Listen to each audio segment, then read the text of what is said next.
반갑습니다. 오늘 구약을 읽다 신앙 강좌 첫 번째 시간입니다.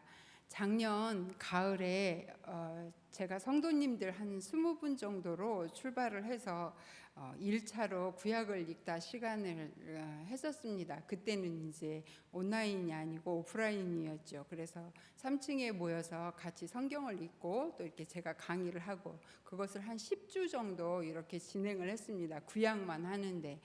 그리고 이제 내년에는 신약을 해야겠다 이렇게 마음을 먹고 이제 올해가 왔는데 할 수가 없었죠. 코로나로. 그래서 그렇게 그냥 그 상반기는 보내다가 이번 하반기에 들어서면서 9월 달부터 시작을 해서 8월 말부터 시작을 해서 9월, 10월, 11월까지 약 3개월 동안 저희가 신약을 같이 온라인상으로 카톡방을 열어서 그곳에 하루에 4장이나 또 5장 정도의 분량의 성경을 올리고 한 3개월 만에 신약을 한번 다 읽었고, 신약을 완전히 완독하신 분이 56분, 56명 정도가 이렇게 신약을 같이 읽을 수가 있었습니다. 그래서 이번에는 또 같이 구약을 읽어보려고 이렇게 준비를 했습니다. 이 시간에는. 그래서 또 성경을 읽기 전에 이렇게 예습을 하면 성경이 훨씬 더 재미있게 잘 읽을 수 있기 때문에 성경을 이렇게 먼저 공부하는 그런 개관하는 시간으로 삼으려고 합니다. 저는 모태신앙입니다. 모태신앙이고 선교사들이 우리나라에 들어왔을 때부터 전도를 받아서 우리 집이 믿음 생활을 시작했기 때문에 굉장히 축복을 받은 그런 가정에서 자랐죠. 그런데 그리고 신학교도 들어가서 신학교도 다녔습니다. 그런데 나이가 먹어서, 그러니까 30대 중반이 지나서야 거듭났고, 또 그때 정말 이렇게 하나님의 말씀을 제가 이제 정말 이거는 문자가 아니고 하나님의 말씀이라는 것을 체험을 하게 되고, 그리고 제가 이제 사역을 시작을 해서 그 성경을 어떻게 하든 저의 그 소박한 꿈이 뭐였냐면, 어떻게 하든 이 하나님의 말씀인 성경을 그 성도님들의 손에 들려주어서 저 같은 그런 시간 낭비를 하지 않게 하기 위한 게 저의 꿈이었습니다. 아무리 교회를 다녀도 정말 이게 거듭나지 못하고 하나님의 말씀의 그 맛을 보지 못하면 시간을 허송한다는 그런 안타까움이 저한테 있었기 때문에 어떻게 해서든지 간에 그 사역의 그 현장에서 성경을 가르쳐 보려고 이렇게 좀 많이 애를 썼고, 뭐 잘 몰라도 공부해서 가르치고 이렇게 해서 지금 여기까지 왔고, 이렇게 제가 이런 유튜브나 이런 방송을 통해서 하는 것은 아마 나눔교회 와가지고 이제 제가 처음 이렇게 하게 되는 거였고, 지금까지 저는 쉬지 않고 성경을 가르쳤지만 뭐 다 알아서 가르친 건 아니고 먼저 배웠기 때문에 이제 성경을 제가 가르쳤던 거죠. 그래서 지금 이 시간에 이렇게 성경을 읽으려고 하시는 분들은, 그래서 제가 그 심정을 알아요. 성경을 읽기가 얼마나 어려운지, 또 특히 구약은 얼마나 복잡한지 그 마음을 제가 알기 때문에 그 심정을 아는 만큼 제가 그래서 나름대로 그 성도님들을 가르치면서 또 제가 공부하면서 조금 이렇게 하면 더 쉽겠다, 이렇게 하면 더 쉽겠다, 그런 그 노하우들이 저한테 있어서 그런 것들을 같이 공유하고 또 같이 성경을 읽는 그런 시간으로 이제 마련을 해보려고 합니다. PPT를 이제 보여주시면 저기 있는 저 그림은 사실 이렇게 그냥 넣은 그림이 아니라 성경의 그 전체적인 이야기를 담은 그 그림입니다. 그래서 이 성경이 그 하나님의 천지 창조부터 요한계시록의 마지막 그 새하늘 새 땅까지 그 그림을 순서대로 작가가 그린 그림입니다.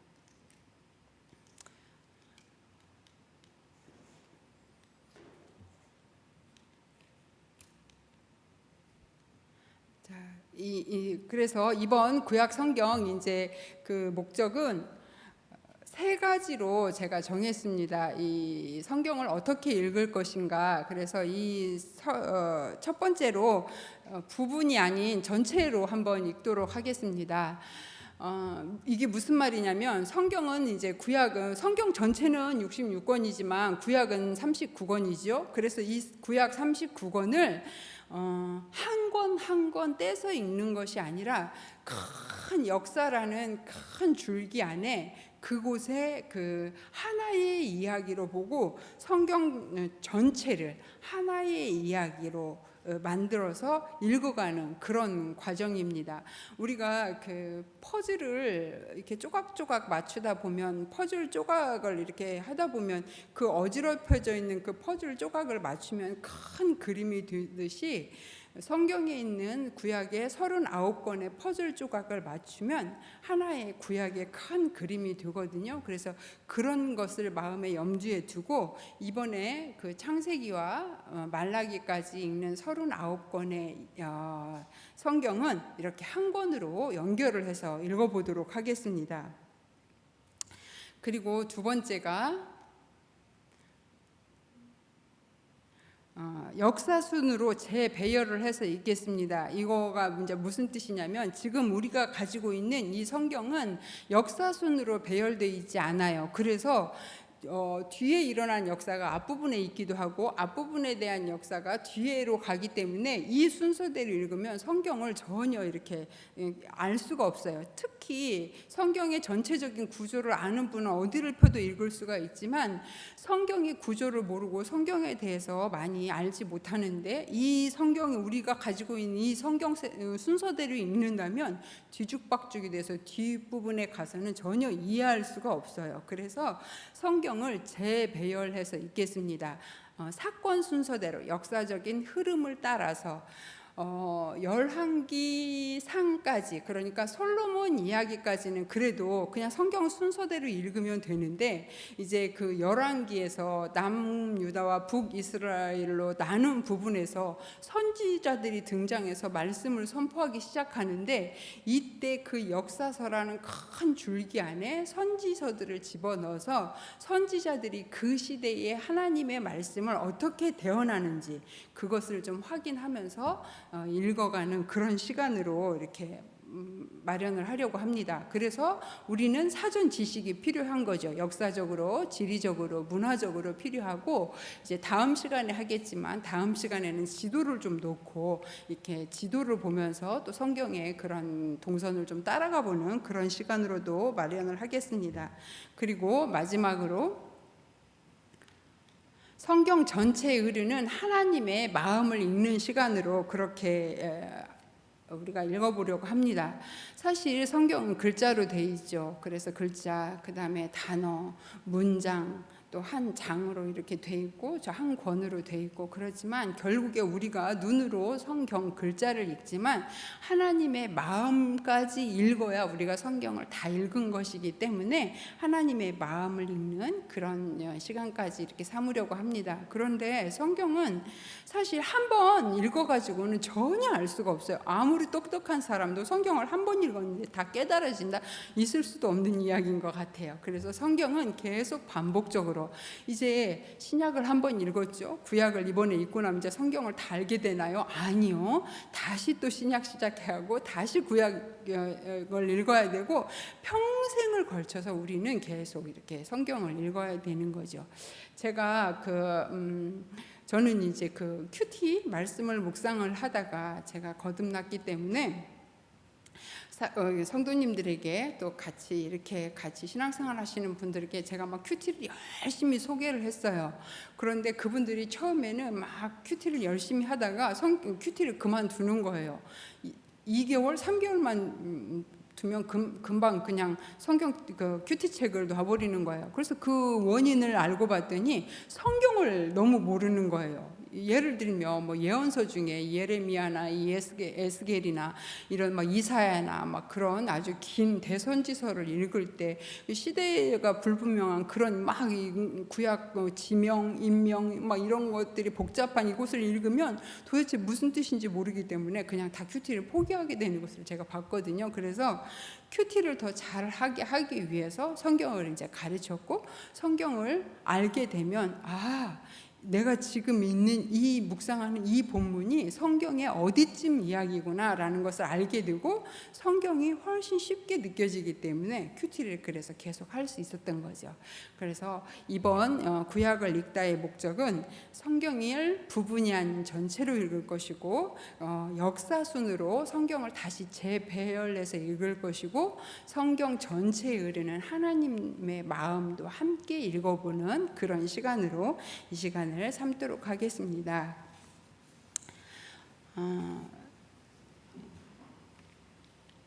성경을 제가 이제 부분이 아닌 전체로 읽겠다 이렇게 이야기했을 때, 이 부분이 아닌 전체로 읽을 때 큰 성경은 큰 이야기고 성경은 하나의 대화 드라마로 이해를 하시면 좋겠어요. 그러니까 한 편 한 편 조각조각 떨어진 그런 드라마가 아니라 쭉 이어지는 큰 역사 속에서 이어지는 하나님 나라의 거대한 이야기, 하나님의 이야기라고. 그래서 우리가 굉장히 유명한 책 중에 성경은 드라마다라는 책이 있어요. 이 책은 6개의 그 챕터로 나눠져 있어요. 그래서 이 성경이 어떻게 구성되어 있는지, 이 성경은 드라마라는 큰 이 드라마가 어떻게 진행되는지에 대해서 아주 재밌게 유익하게 그렇게 소개한 책이 있는데,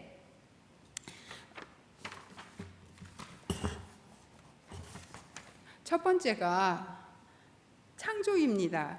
성경을 딱 펼치면 창조 이야기가 나오죠. 그 다음에 그 하나님이 창조하신 그 세계가 죄로 인해서 타락하게 되죠. 그런 타락한 곳을 하나님이 이스라엘이라는 나라를 선택해서 그 이스라엘이라는 나라를 통해서 하나님의 이야기를 만들어 나가시죠. 구속이에요. 그리고 이후에 성취, 이 말씀이, 이 언약이 성취가 되는데 예수님이 오신 거죠. 왕이 오시는 거예요. 그리고 이 왕이 오신 후에 교회가 세워지고 교회가 이 예수님의 이야기, 하나님의 이야기를 선교하는, 전도하는 교회 시대의 시대가 열리고, 마지막, 그러니까 1막, 2막, 3막, 4막, 5막까지 와서 마지막에 이제 완성까지. 그래서 이 주제들을 이렇게 보면 이 구속과 성취 사이에 약간의 그 시간이 공백이 비어요. 이게 바로 여기가 이제 구약과 신약 사이에 그 중간 시대가 400년이 있거든요. 그래서 여기는 막간, 신구약 중간사 이렇게 해서 7개의 그 막으로 6개의 막으로 이루어진, 그래서 그 가운데에 막간이 잠깐 있는 큰 드라마로 이 성경을 봐서 이렇게 이야기를 합니다. 그래서 하나님이 자신의 나라를 세우시고 반역이 일어나죠. 왕에 대한 반역이 일어나고, 그러나 그 왕이 이스라엘을 택하셔서 구속의 역사를 이어가게 하시고, 왕이 오시고 그 왕에 대한 소식을 전파하는 이야기가 온 세상 땅끝까지 전해지는 사도행전에 나와 있죠. 바울이나 이 사도들을 통해서 그 다음에 이제 왕이 귀환하는 그런 내용으로 이런 성경을 큰 드라마로 보는, 그렇게 보는 분들도 있습니다.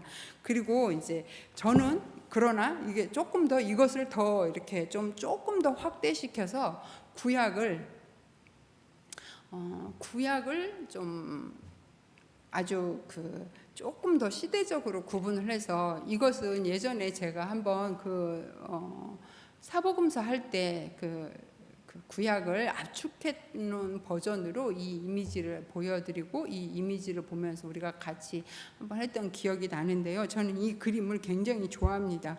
왜냐하면 이 그림만 보면 구약을 압축할 수 있기 때문입니다. 그래서 작년에 구약을 읽다 그 시간에도 이 그림을 공유하고 이 그림을 나눠드리면서 구약의 전체적인 그림을 볼 수 있도록 이렇게 이제 했었죠. 그러니까 앞에서 성경은 드라마에서 6개의 그 막으로 이어진 그런 드라마일 수도 있고, 또 조금 더 세분하면 구약을 이렇게 9시대로 나눠서 이렇게 이야기가 흘러가도록 만드는 그런 이제 이미지입니다.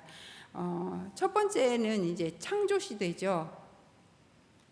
이 창조 시대의 이야기는 1장부터, 창세기 1장부터 11장까지 창조, 타락, 그리고 그 타락한 사람으로 인해서 하나님께서는 홍수 심판을 내리시고, 이 홍수 심판 이후에 그 가운데서도 노아의 가족을 구하셔서 그 노아의 세 아들이 번성하게 되고, 이 번성한 세 아들이 민족들이 분산하게 돼서 결국 이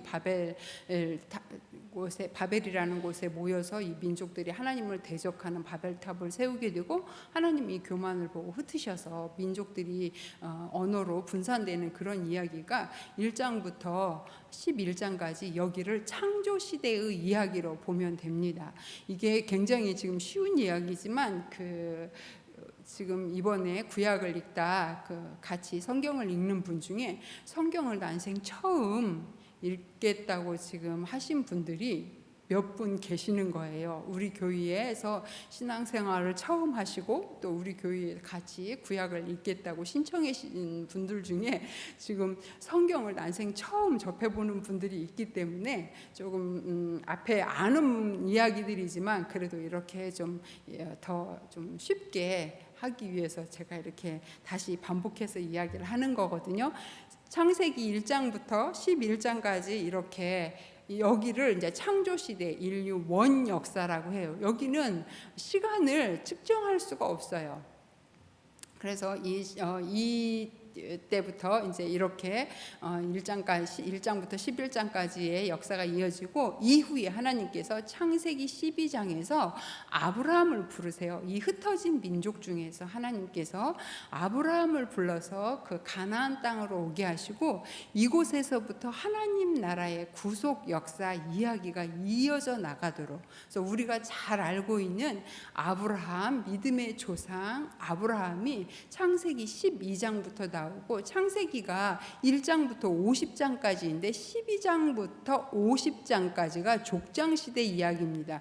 족장이면 아브라함이 있고, 아브라함의 아들 이삭이 있고, 이삭이 낳은 에서와 야곱이 있고, 야곱의 12아들이 있고, 야곱의 12아들을 통해서 이제 민족이 만들어지죠. 이스라엘의 12지파가 만들어지고, 그리고 그 12아들 중에 요셉을 통해서 이 야곱의 후손들이 애굽하는 이야기까지가 족장시대 이야기입니다. 요셉이 먼저 노예로 애굽에 팔려가게 되는 이야기. 그래서 요셉을 통해서 야곱의 가족들이 모여서 고센 땅에 살게 되는 그 이야기까지가 이제 족장시대 이야기고, 창세기는 여기에서부터 이렇게 마무리가 됩니다. 그리고 그 다음에 이제 출애굽기로 넘어가면 이제 400년이 흘렸고,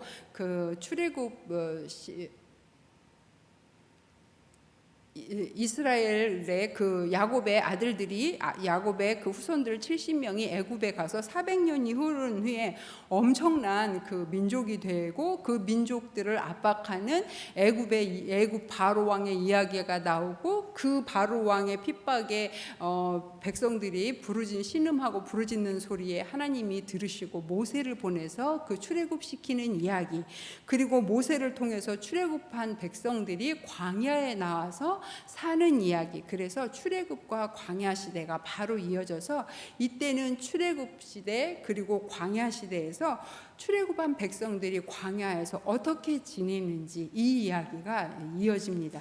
그리고 이렇게 40년 동안 광야 생활을 했던 이스라엘 백성들이 결국 모세는 죽지만 가나안 땅에 여호수아를 통해서 가나안 땅에 들어가고, 여호수아가 앞장서서 가나안 땅, 하나님이 아브라함과 이삭과 야곱에게 약속하신 그 약속의 땅 가나안을 정복 전쟁을 통해서 그 땅을 차지하는 이야기가 바로 가나안 정복 시대 여호수아 이야기입니다. 이렇게 땅을 다 차지하고 난 후에 이제 사사 시대가 돌아오고, 사사 시대에는 이스라엘 백성들이 이제 그곳에서 가나안 땅에 정착한 사사들이 치리를 하게 되고, 그런데 이스라엘 백성들이 도대체가 그토록 그 모세가 율법을 남겨서 그 레위기라는 법전을 남겨서 이대로 살아가라고 그렇게 당부를 하고 떠났지만 결국 그 약속을 지키지 않아서 사사시대에 400년 동안 역사가 이루어지는 이 사사시대 동안 암흑의 시대를 가고 이곳에서는 사사가 13명의 사사가 그러니까 드보라까지 13명의 사사가 이곳에서 이제 등장을 하죠. 그러나 사사시대에는 7번의 사이클이 돌아가요. 죄를 짓고 하나님이 주변 민족들을 보내서 힘들게 하면 다시 회개하고 그리고 그 사사를 통해서 구원해 주시고 그러면 다시 죄를 짓고 또 기도를 하고 하면 또 하나님이 사사를 보내고 그리고 하나님께서 보내주신 사사로 구원을 받으면 다시 또 죄를 짓고 이런 사이클이 7번이 돌아가고 400년, 350년, 400년 동안 긴 시간 동안 이스라엘 역사의 최고 암흑기가 이제 이곳에서 이 사사시대입니다. 그래서 온니엘, 에훗, 삼갈, 드보라, 바라, 입다, 입산, 엘론 이런 사람들 그리고 마지막에 그 삼손까지 이야기가 있는 곳이 바로 사사시대 이야기입니다. 그리고 나서 이 사사시대에 이렇게 암흑이 있었던 사사시대에 반짝반짝 빛나는 이야기가 하나 있죠. 그게 바로 룻기죠.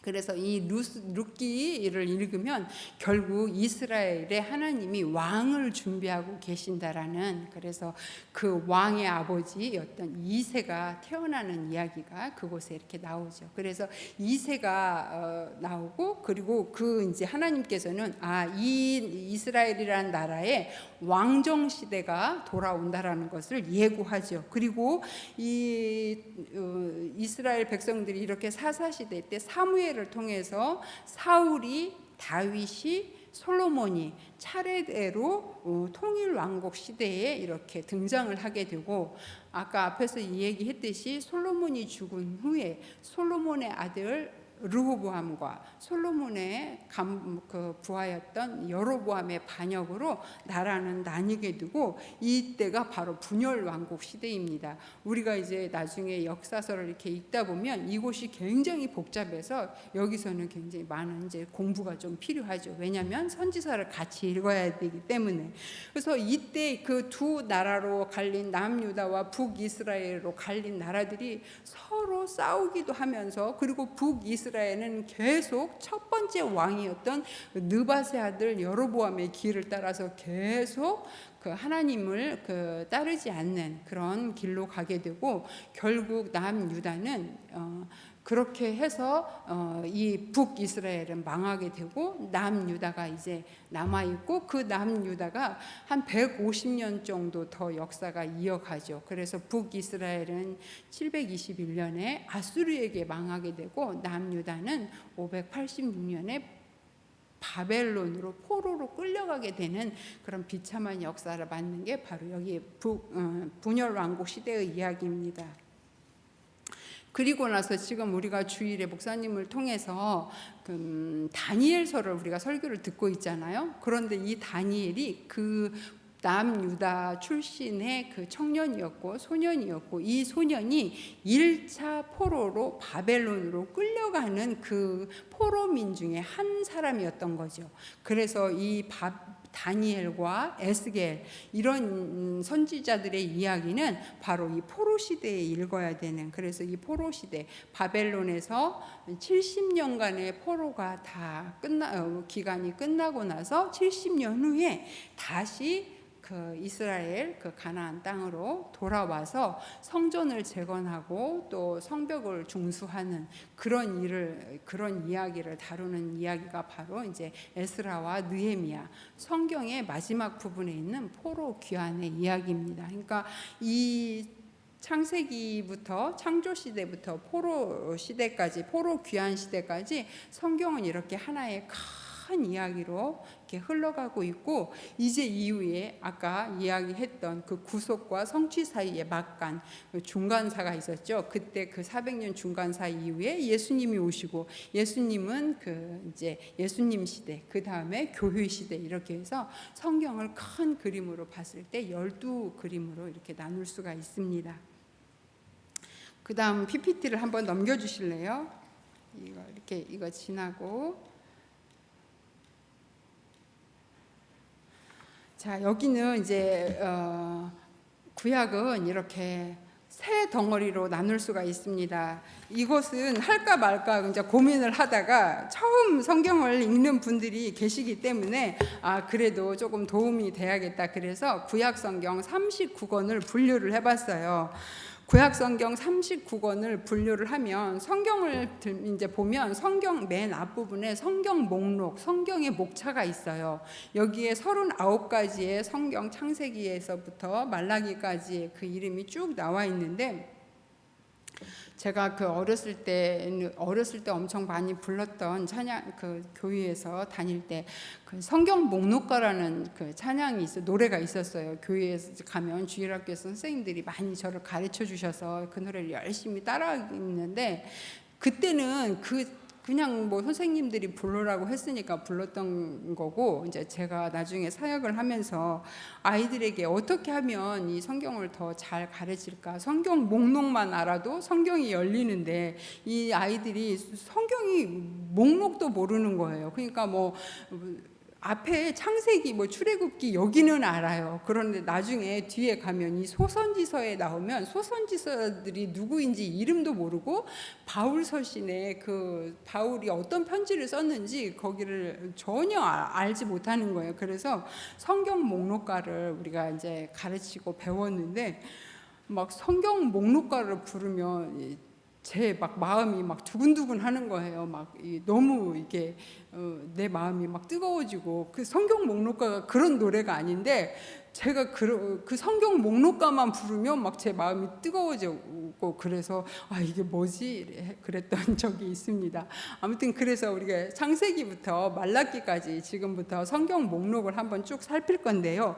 역사서가 17권이고 성경 목록 39권 중에 역사서가 17권, 시가서가 5권, 예언서가 17권입니다. 아주 쉽죠, 여기까지. 그래서 역사서는 창세기, 출애굽기, 레위기, 민수기, 신명기 이렇게 5권의 책을 모세오경이라고 하는데, 이 역사서 안에 들어가요.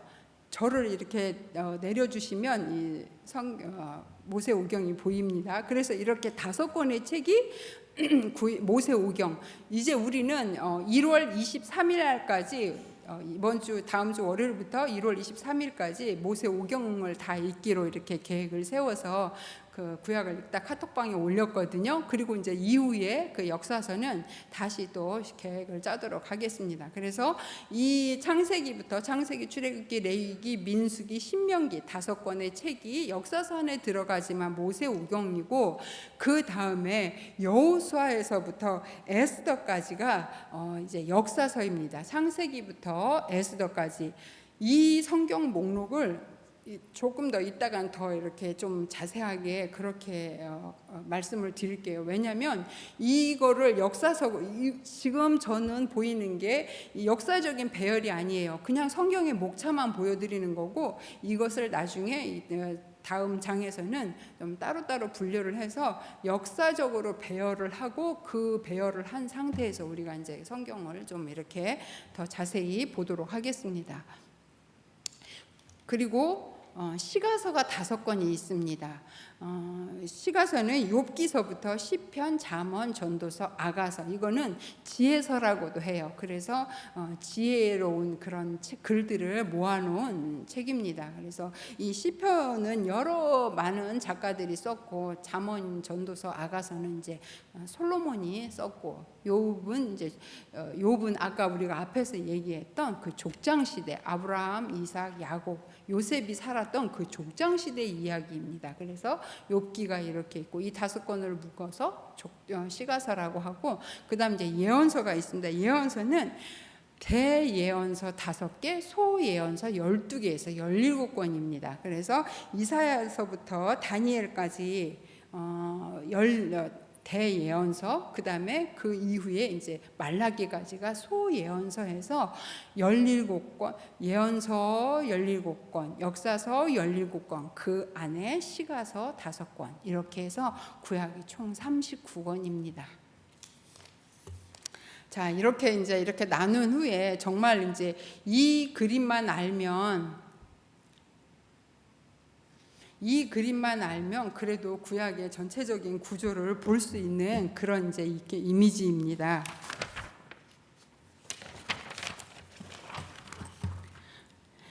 제가 구약은 역사서와 시가서와 예언서로 나눠져 있다고 했잖아요. 그런데 그 역사서 안에 어떤 성경이 들어가고 시가서 안에 어떻게 배열이 돼야 되는지 역사 순으로, 아까 제가 성경을 읽을 때 성경은 하나의 큰 이야기로 본다. 그래서 이렇게 이야기 흐름을 이야기해 드렸고, 그 다음에 재배열을 한다고 했잖아요. 그래서 재배열을 해서 다시 한번 볼 수 있도록 이제 배치를 시켜 볼게요.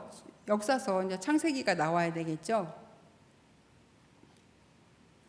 창세기, 출애굽기, 그 다음에 민수기, 여호수아 이렇게 나옵니다.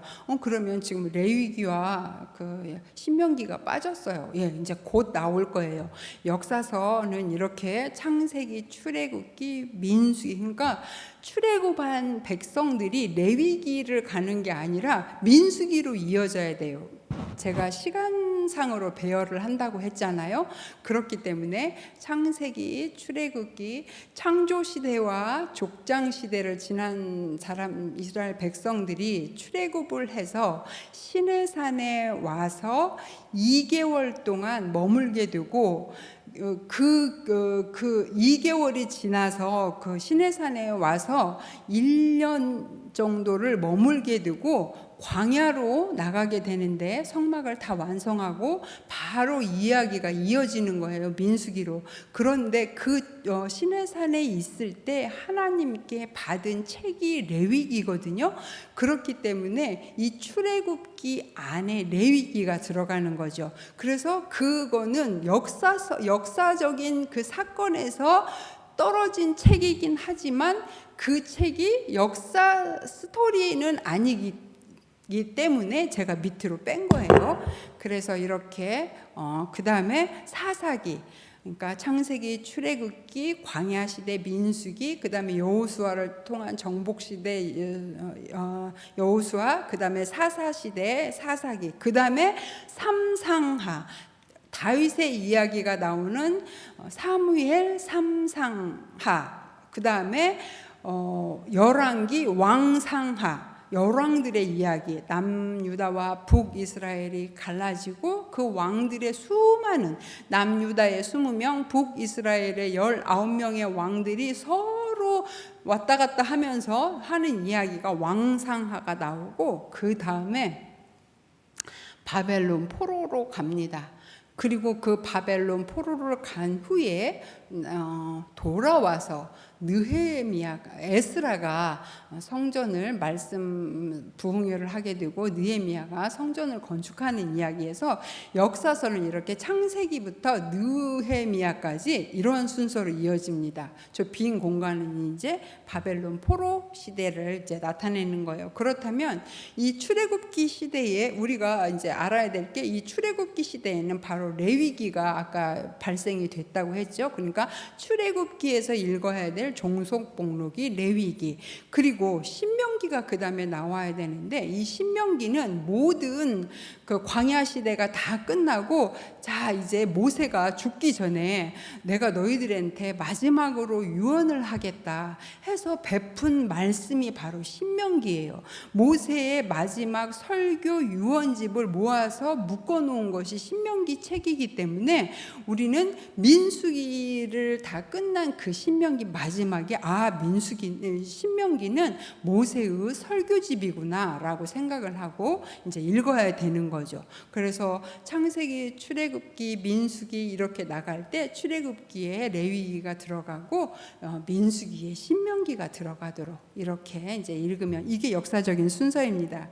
그리고 사사기에 아까 제가 그 룻 이야기가 나온다고 했죠. 다윗 왕이 등장하는 그 룻 이야기가 바로 이제 나오게 되고, 사사 시대에 있었던 일이에요. 그리고 여기는 이제 그 열왕기 역대상하는 그 바벨론의 포로를 다녀온 그 이스라엘 민족들, 그러니까 말하자면 정확히 말하면 유다 민족들의 정체성을 다시 한번 찾기 위해서 아담에서부터 그 쭉 남유다의 역사만 묶어서 놓은 게 바로 역대상하입니다. 지금 우리가 역대하 말씀을 큐티하고 있잖아요. 그런데 역대하에서는 북이스라엘의 왕들은 등장하지 않아요. 열왕기 상하에서는 북이스라엘의 왕들이 등장하지만 역대상하를 쓴 이 기자는 남유다의 왕들에게만 관심이 있어요. 왜? 이제 북이스라엘은 역사 속에서 사라졌고 아수르에 의해서 완전히 망하기 때문에 이제 남유다의 그 민족의 정체성을 찾기 위해서 이 역대상하서 이야기는 이렇게 열왕기 상하 밑에 종속 목록으로 들어갑니다. 이 성경이 이렇기 때문에 굉장히 복잡하고 어려운 거예요. 그러나 이제 또 이렇게 잘 가이드가 있으면 따라오기가 쉽죠. 그리고 이제 여기 이거는 에스더입니다. 우리가 잘 알고 있는 에스더 이야기는 그 포로를 귀환한 남유다 백성들이 포로 귀환하고 그 바벨론 땅을 페르시아가 공격을 해서 페르시아가 먹혀버려요. 그러면 그 페르시아가 그 나라를 다스릴 때 남유다로 귀환하지 않은 그 남아있었던 그 백성들 중에 후손 중에 에스더가 있었어요. 그래서 그 에스더가 페르시아의 왕비가 되고 그 페르시아 중에 하만이라는 사람이 그 남유다를 몰살시키려고 나쁜 계획을 알게 되고 모르드게와 같이 기도하면서 그 페르시아라는 나라에서 민족을 구한 이야기가 바로 에스더입니다. 그러니까 에스더는 역사 속에 저 가운데에 아무데나 들어가면 안 되는 거죠. 그러니까 이 페르시아라는 특수한 지역에서 이방 민족 중에서 있는 남유다를 구한 이야기이기 때문에 이렇게 에스더가, 그래서 이렇게 세어보면 지금 삼상하, 왕상하, 역대상하까지 해서 역사서가 총 17권이 이 역사서 안에 들어갑니다. 그럼 시가서 5권이 있었죠. 시가서 5권을 한번 보면 아까 그 족장 시대에 써 있었던 그 욥기가 바로 족장 시대에서 일어났었던 일이라고 했잖아요. 그래서 이 족장 시대, 창세기 시대에 욥기를 이제 읽어야 되는 거죠. 창세기의 종속 목록이 되는 겁니다. 그리고 시편 있는데 시편은 왜 사무엘 상하 밑에 넣냐면 다윗이 많이 썼기 때문에, 다윗의 시편이 많기 때문에 사무엘 상하 밑에 이제 종속 목록으로 넣고, 열왕기 상하, 그러니까 솔로몬 이야기가 나오는 이곳에서 다윗이 썼던 아가서, 잠언, 전도서를 읽어야 되는 거죠. 이걸로 해서 시가서 5권이 여기에 다 나왔어요. 그러면 이제 우리는 이제 역사서, 남아있는 역사서 17권만 정리를 하면 돼요. 선지서, 예언서 17권만 정리하면 되는데 이게 이제 굉장히 어려워요. 저를 이쪽으로 이렇게 해주셔야 될 것 같아요. 이제 여기에서 그 17권의 이야기가 여기서 이제 나올 것인데, 아까 이사야서부터 말라기까지 대선지서 5개, 소선지서가 12개에서 17권의 이야기가 어디서부터 읽어야 되냐면 열왕기 하부터 이제 등장을 해요. 선지자들이. 왜 선지자들이 등장을 할까요? 하나님의 말씀을 듣지 않으니까, 하나님의 말씀에 불순종하니까 이제 하나님의 말씀을 맡은 선지자들이 왕들에게, 백성들에게 나와서 순종하라고 이제 전달을 하는 거죠. 자, 그래서 이렇게 왕상 밑에 열왕기가 이어져 가는 그곳에 이렇게 많은 선지서들이 들어갑니다. 위에 요나, 아모스, 호세아 3개의 선지서가 있는데, 이 3개의 선지서, 요나, 아모스, 호세아 선지서는 북이스라엘을 대상으로 말씀을 전했던 선지자 3명입니다.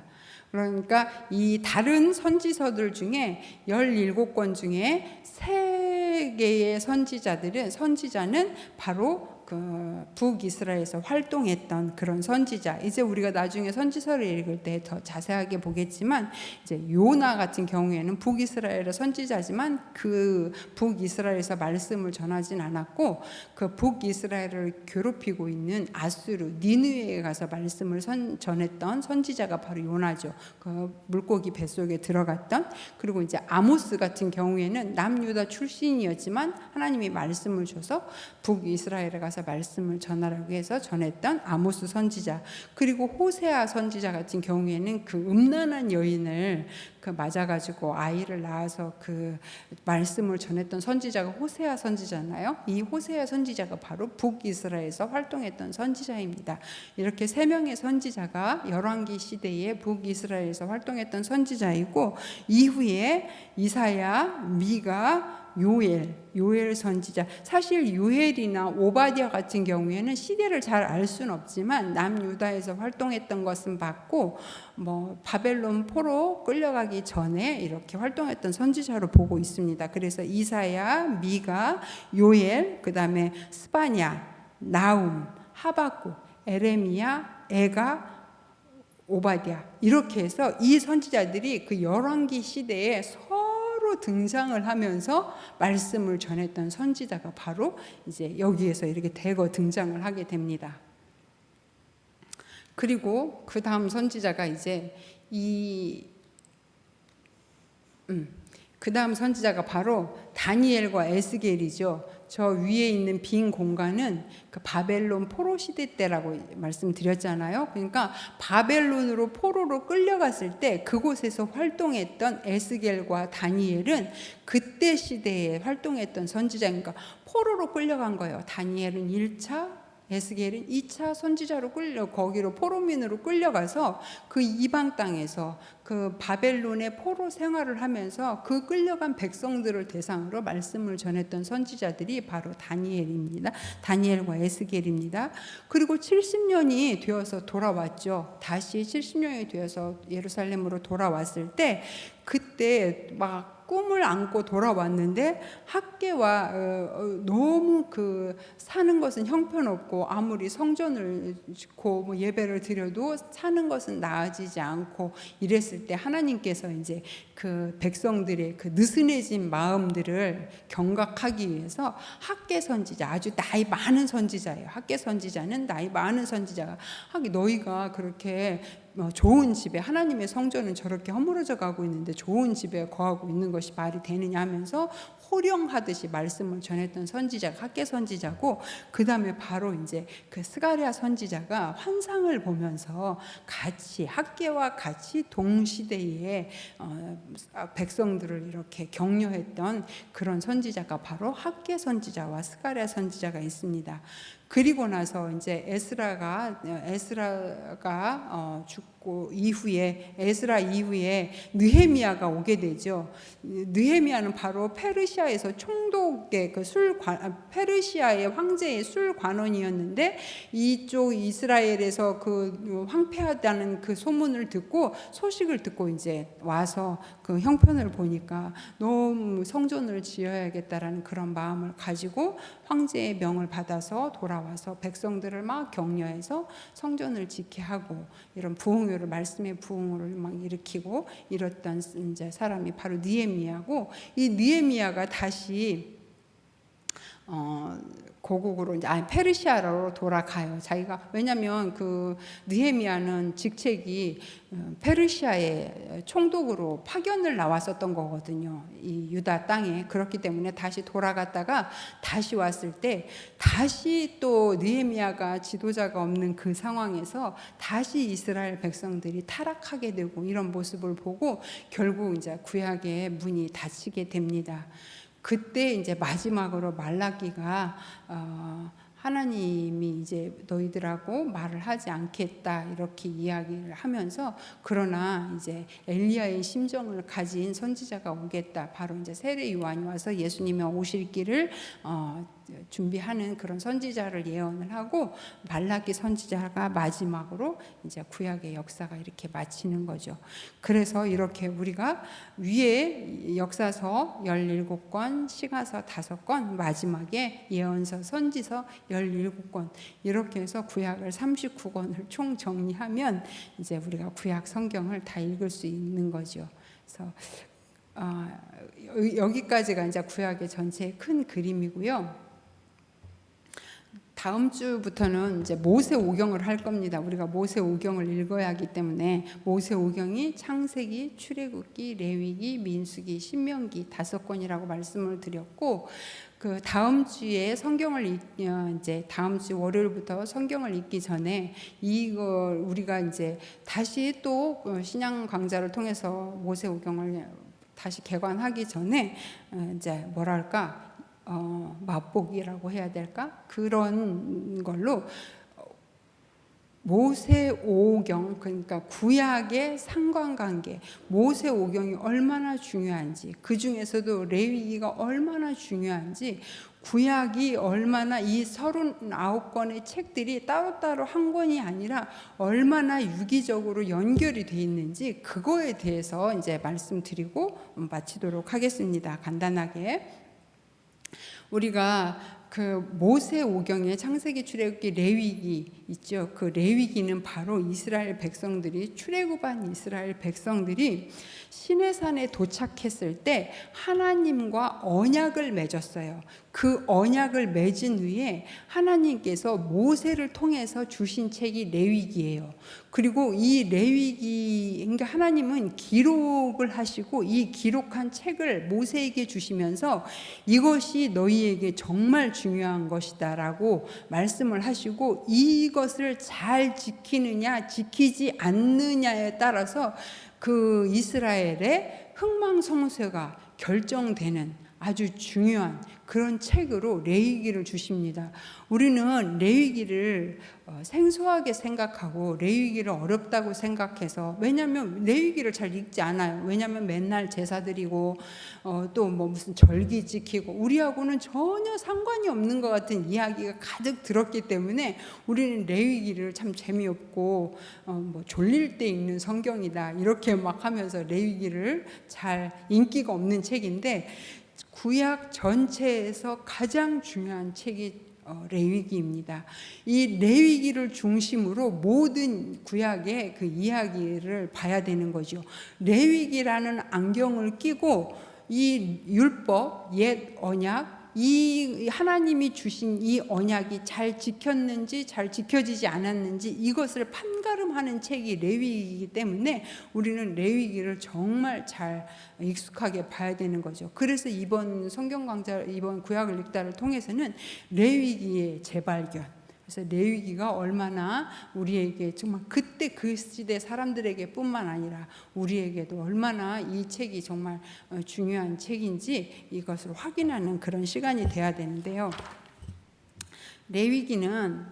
레위기를 모세오경의 중심의 가운데에 두고 이 레위기는 이스라엘 백성들이 하나님과 언약을 맺었을 때 레위 지파, 그러니까 야곱의 12아들 중에 르벤, 시므온, 레위, 유다거든요. 근데 이 세 번째 아들, 레아가 낳은 세 번째 아들 이 레위 지파, 이 지파 출신이 바로 모세잖아요. 그러니까 이 레위인들과 맺은 나의 언약, 레위인들은 나중에 그 정복 전쟁 시대 때 여호수아를 통해서 땅을 받지 못해요. 12지파들이 다 땅을 분배받고 있는데 레위 지파는 하나님의 지파예요. 하나님의 사람이에요. 땅을 주지 않아요. 48개 성읍으로 흩어져 살면서 이스라엘 백성을 도우라고 세운 그런 집안이에요. 그렇기 때문에 자기의 기업이 없어요. 그런데 하나님께서는 레위 지파에게 내가 너희의 기업이다라고 말씀을 하세요.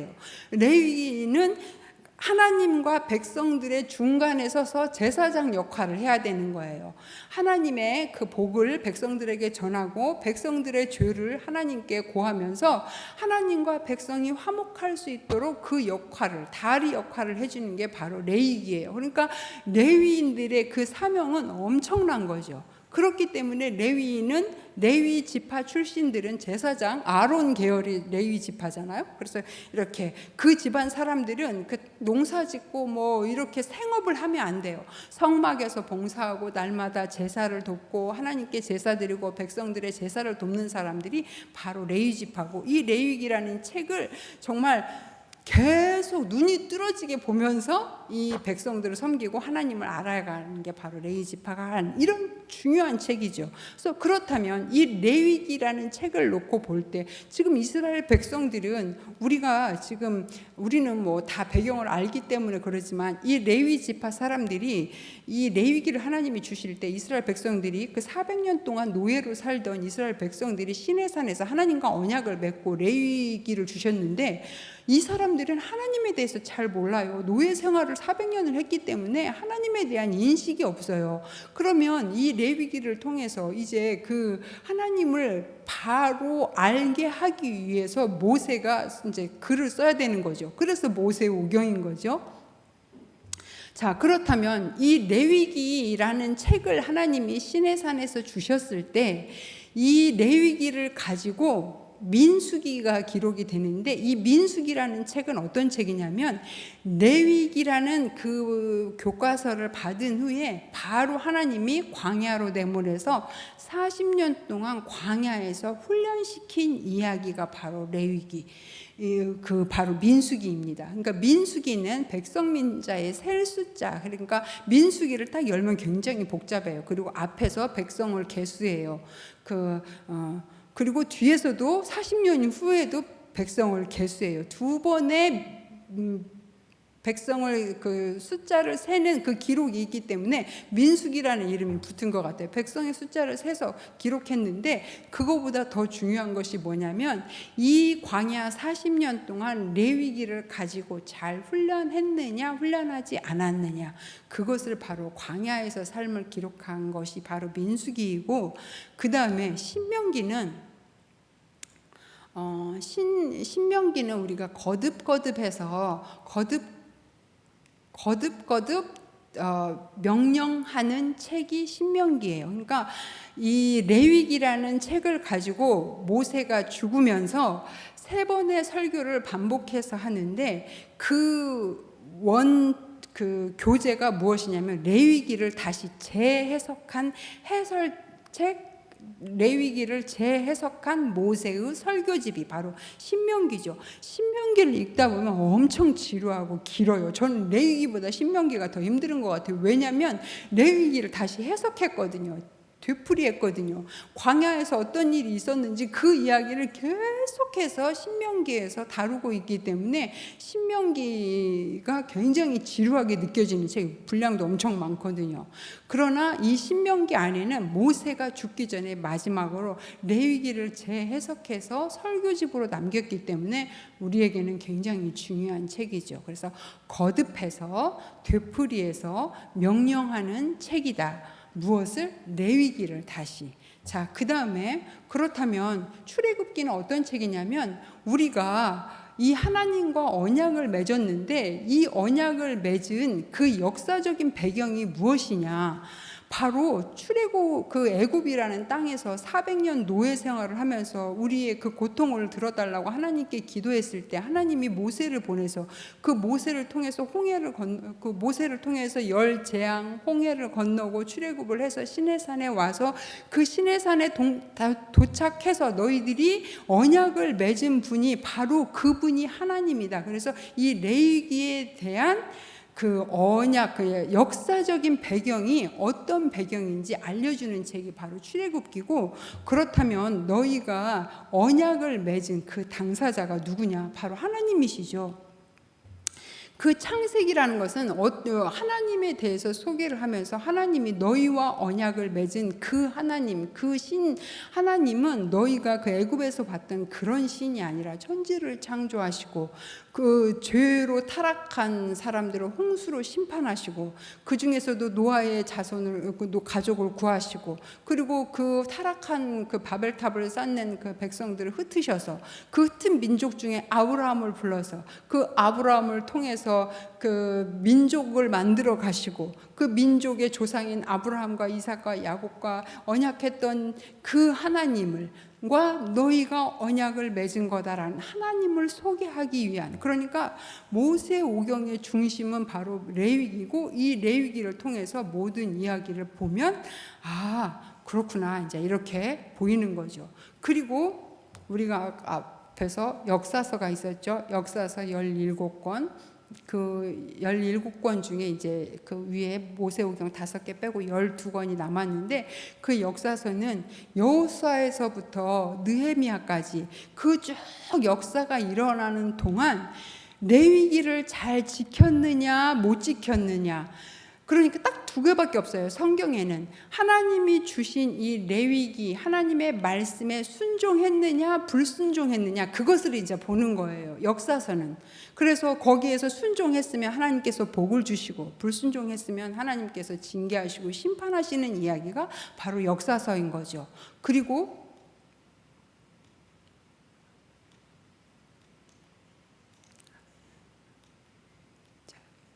위에서 한 번만 눌러주. 시가서가 있죠. 시가서는 이제 그렇게 레위기를 잘 순종하고 명령을 잘 들었던 그 백성들이 하나님께 찬양하고 노래하고 또 하나님을 높여드리고 예배드리는 그 글을 모아놓은 것이 바로 시가서죠. 그리고 이제 마지막으로 예언서가 있죠. 예언서는 이 백성들이, 이스라엘 백성들이 레위기, 율법, 하나님의 말씀에 순종하지 않을 때 선지자들을 보내서 그들을 책망하고 돌이키게 만드는 그런 역할을 했던, 그래서 이 그림이 바로 이 레위기를 중심에 두고, 이게 모든 구약의 이야기가 레위기를 중심에 두고 이 모든 이야기가 다 이렇게 걸쳐 있는 거죠. 그래서 앞으로 우리가 성경을 읽을 때는 말씀을 잘 지켰느냐 지키지 않았느냐, 하나님과의 언약에 신실했느냐 신실하지 못했느냐, 이것으로 구약 성경 전체를 이제 우리가 이렇게 큰 안경을 끼고 봐야 구약이 이제 열리고 보이는 거죠. 그래서 다음 주부터는 이제 그 창세기를 읽기 시작할 것이고, 다음 주에는 창세기, 출애굽기, 레위기, 민수기, 신명기까지 모세오경을 이제 성경을 좀 더 이렇게 펴고 들어가서 그 안에 들어가서 얼마나 그 성경이 이제 그 이야기를 보는 거죠. 창세기도 더 자세히, 출애굽기도 더 자세히. 그래서 성경을 좀 더 이렇게 쉽게 읽을 수 있도록 그런 시간을 이렇게 마련하도록 하겠습니다. 이제 시간이 많이 지났는데요.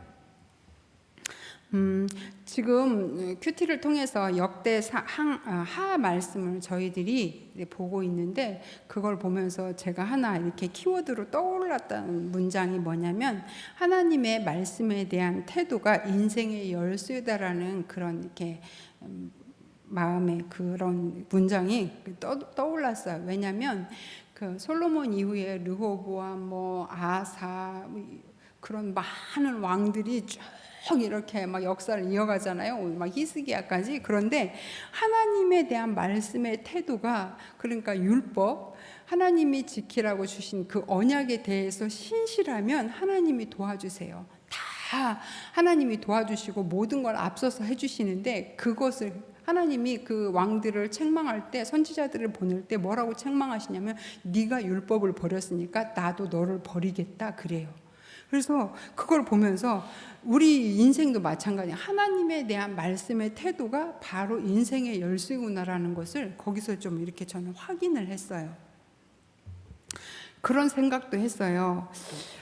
하나님이 우리 아버지라고 우리들은 그렇게 이야기를 하잖아요. 그런데 하나님을 나의 아버지라고 하면서 우리는 왜 그렇게 아버지의 말씀을 듣기가 싫어했던 건가? 그리고 주님이 목자이시고 내가 주님을 따르는 어린 양이라고 이렇게 찬양도 하고 노래도 하면서, 하나님이 그 주시는 생명의 양식인 그 말씀, 이 말씀을 왜 그렇게도 먹지 않으려고 했던가? 생각해보면 양이 정말 맛있는 풀을 보고 그냥 지나치는 양이 어디가 있어요. 본능적으로 달려들어서 그 풀을 실컷 뜯어먹어야 되는 게 바로 양이잖아요. 양이 맛있는 풀을 보고 그냥 지나치는 것은 양의 탈을 썼지만 양은 아닌 것 같죠. 우리도 마찬가지인 거예요. 하나님의 말씀이 있는데 그 하나님의 말씀을 제쳐놓고 자꾸 딴 것을 하고 싶어하고 하나님의 말씀을 듣기 싫어하고 재미가 없다면 내가 과연 하나님의 자녀가 맞은가? 내가 주님이 기르주시는 양이 맞을까? 저는 그런 생각을 했어요. 그러니까 이 말씀에 대한 태도를 통해서 우리도 이렇게 우리의 그 상태를 점검할 수가 있는 것 같아요. 정말 그 하나님의 말씀이 꼴보다 다른지, 아니면 그냥 하나의 양 지겨운 거. 물론 저도 예전에는 그래서 뭐 지겹다까지는 아니었지만 정말 예전에는 그냥 하나의 책이었죠, 저한테 성경이. 그러나 정말 성경을 이렇게 하나님이 보여주시고 열을 때 그 기쁨이 그 안에 엄청 충만했었죠. 그러니까 성경은 우리가 이렇게 공부하고, 지금 저랑 같이 이렇게 공부를 하고, 좀 별로 재미없지만 이렇게 쭉 그 앞에 이렇게 서론도 공부를 하고 해야 되지만, 사실 우리가 아무리 공부를 한다고 해도 이 성경이 열리는 건 아니에요. 우리가 아무리 하나님을 알고 싶어도 하나님이 우리를 이렇게 하나님을 보여주시지 않으면 하나님을 우리가 알 수는 없어요. 그래서 하나님이 우리에게 알려주시는 본인을 하나님이 우리에게 알려주시는 그 방법으로 성경을 주셨고, 우리는 이걸 특별 계시라고 하잖아요. 하나님이 우리한테 알려주시는 거예요. 그리고 우리가 성경을 읽을 때 정말 중요한 것은 성령님이 그 말씀을 깨닫도록 조명해 주셔야 돼요. 빛을 열어주셔야 돼요. 눈을 밝혀주셔야 우리가 그 성경을 깨닫고 그 안에 있는 기쁨을 이렇게 만끽할 수 있는 거죠. 저는 그냥 이렇게 앞에서 조금 인도만 할 수 있어요. 그 넓은 그 성경의 바다, 그 생수, 그 풀밭까지 저는 이렇게 여기로 이렇게 인도를 할 수 있지만, 그 바다로, 말씀의 바다로, 또 그 말씀의 풍성한 그 골 안으로 들어가서 직접 먹는 것은 이제 우리 성도님들의 몫인 거죠. 그래서 그 하나님의 말씀을 이렇게 얼마나 그 말씀이 기쁘고 또 아름답고 풍성한지 체험은 각자 해야 되는 거죠. 우리가 이제 그 성경을 이제 이렇게 읽게 되면서 어렵지만 좀 많이 읽도록 이렇게 좀 노력을 해주셨으면 좋겠고, 성경을 목회자들한테만 주신, 뭐 목사님이나 이렇게 목회자들한테만 준 책이라고 생각하면 안 돼요. 모든 성도들이 직접 읽고 그 말씀을 묵상하도록 주신 하나님의 책이고, 이것은 우리 그리스도인들의 책임이자 특권이죠. 부족해서 나는 못한다고 막 게으르다고 이렇게 하는 것은 도리가 아닌 것 같아요. 영적인 태만이고 비겁한 변명일 뿐이죠. 자, 우리가 이 성경을 다 읽은 후에 하나님을 맛보아 알면 하나님을 사랑하게 될 것이고, 성경은 더 이상 우리에게는 어려운 책이 아닌 거죠. 그래서 성경이 쉬워질 때까지 우리는 계속 성경을 읽어야 되는 거죠. 우리 이제 마무리로 마지막 그냥 찬양을 시간이 너무 많이 지났기 때문에 그냥 찬양은 부르지 않고 같이 이제 제가 기도하고 마무리를 하도록 하겠습니다. 하나님께서 주신 최고의 선물은 예수님이시고, 그 다음이 바로 저는 성경이라고 생각을 합니다. 선물을 주신 분께 대한 바른 자세는 이 선물을 가치를 바로 알고 귀하게 여기고 잘 사용하는 거겠지요. 말씀이 육신이 되어서 우리 가운데 거하게 오신 아들 예수님, 하나님의 아들 예수님의 탄생을 기다리면서 성경을 읽는 복을 누리는 모든 나눔교회 성도님 되기를 부탁합니다. 제가 기도하고 신앙 강좌를 마치도록 하겠습니다.